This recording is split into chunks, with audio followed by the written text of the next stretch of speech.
ai që e ka mirë me shefin, dihet që ai nuk është person i mirë. Sepse në çdo redaksi, në çdo institucion me përgjegjësi të plotë e them që thonë që s'ka të mirë.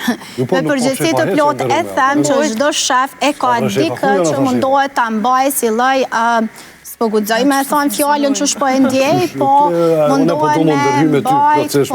mundohen me mbajt afër. Mirë dhe dikush e ka marrë, okej, punë në marrë, se ose punë dhënëse në këtë rast. Në funditës ajo është një punë dhënës, një punë dhënës që e ka marrë një punë, pa tjetër. Edhe shefov. Jo, është po është një hierarki e punës hierarki që duhet respektuar. Duhet një drejtu me shef. Tash, nëse dalim, punë të s'ma kuptove ironinë, me vëmendje. Ironia ishte që thonë që nuk ka shef të mirë, po qaj që e thët, a i realisht paguhet 2 fesh prej qati shefit vetëm me mbajt si buqe i lazit mu bo.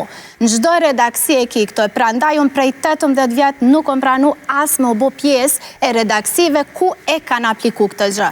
E kuptojnë, e tash me dalë të sinceriteti, të vlera që po i përmend kolegu dhe në anën tjetër të pjesa e gënjeshtrës që e dëmton, unë sigurisht që do e zgjedhja pjesën e vlerës që duhet me qene drejt për drejt. Nuk më mban dikush në pun, financohem, që mundësi sa kam, e bëj platformën tim, edhe s'kam nevoj me kam kërkuj faliminderet. Pikërisht në këtë pun edhe të shërben për keq. Në këtë pun, shërben për keq, sepse ata të marrin ty që veç te po den, apo kuptajnë. E mu më kanë do kjo gjë, ose ku jeti, ka na dole te. Kolektiv, nuk mendoj se duhet të paguen të gjithë njësaj. Duhet të paguen në bazë të performancës. Edhe në një kafeteri, për shembull, e ki 2-3 kamarina, asë njëri nuk e ka pagën e njëtë, varën prej performancës. Do të me dollë pak kundërtim. Unë kam punu edhe në arsim. Do pas me ditë kush sa paguhet. E kisha fjallën për rishfetët që marë, sepse pagesa normalisht unë se kam njësoj kolegu, nuk e ka njësoj ato i caktën. Na nuk do të me full për pagesën në kolektiv. Për rishfetët që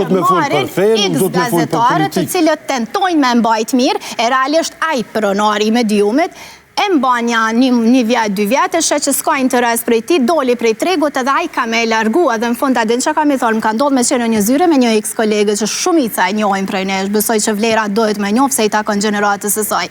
S'po na dosh më t'je gënjeshtare, t'je shpiona.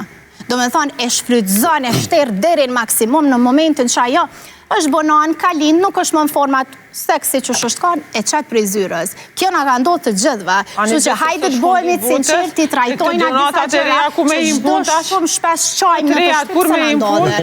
Së shpun e botë, se da gjën vetën dikon. Ama, në profesionin e mësim dhënësës, shqyqër zotit kjo jo, po unë po flasë në profilin që i takoj që realisht, nëse nuk i të një, nëse nuk i kini kratë, se për ndryshën e do të shkoni për modele dhe jo. Pa tjetër që po, unë gjithmonë ju them bashkëpunimeve të mja, unë nuk jam modele, as nuk jam blogera. Tonë bashkëpunon i ki kriteret, nuk do shpët e tjetra modele dhe kash. Unë po të regom e sinqert në këtë rast, sepse nuk di ta bëjat profesion. Apo kuptojnë? Pyetja e fundit, ta të shojmë një pyetje që na përmbyll një farë forme. S'ke që është interesant, i kemi thonë.